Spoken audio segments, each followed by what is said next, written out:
Hey, what's up YouTube? Mike the Manic Geek here.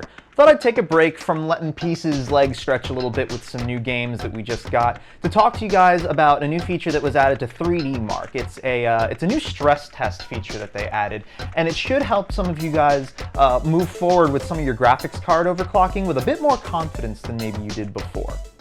Okay, so having this loaded up, the options to run this test, there's 4 of them. You have the Skydiver stress test that you can run, or the 3 different iterations of Firestrike that you can run, and it will pick the same scene and loop it over the course of 20 separate sets of loops over the course of 10 minutes. Now, what this does is builds up a lot of heat in your graphics card, and it pushes the graphics card's specific portion of the test as hard as it can possibly be pushed on your card. Now, some of you are probably asking, well, how is this different from the benchmarking in terms of figuring out your system's stability? Good question, because this test isn't just checking for graphics stability. It's also checking to see if the boost clocks on your graphics card are degrading over time as heat saturates the printed circuit board and overwhelms the heat sink. So once you hit that temperature equilibrium of your max temperature, it's going to look to see how much of your performance degrades and whether or not there's a cooling issue that needs to be addressed, as well as whether or not there's any stability issues that need to be addressed. Now, after you completed running the test, it's going to show up with a percentage score at the end to indicate how strong your overclock was.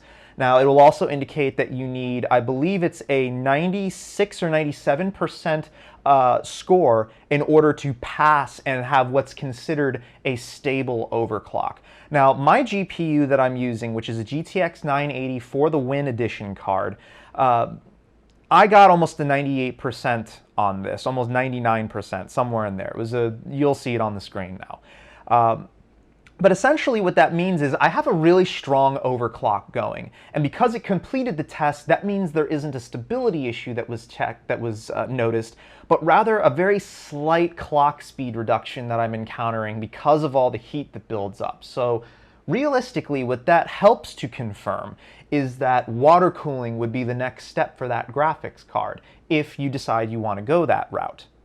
In general, I really like this addition that was put into 3DMark. It's yet another tool that the end user has to guarantee that they have a truly stable overclocking experience with their graphics hardware.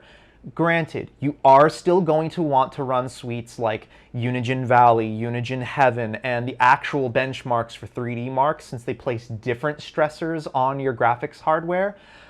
But the nice thing about this one is that this will more than anything help you to just verify as a sanity check that you are in fact stable and that you're not experiencing any thermal throttling as a result of your cooling solution not being quite up to snuff where it should be.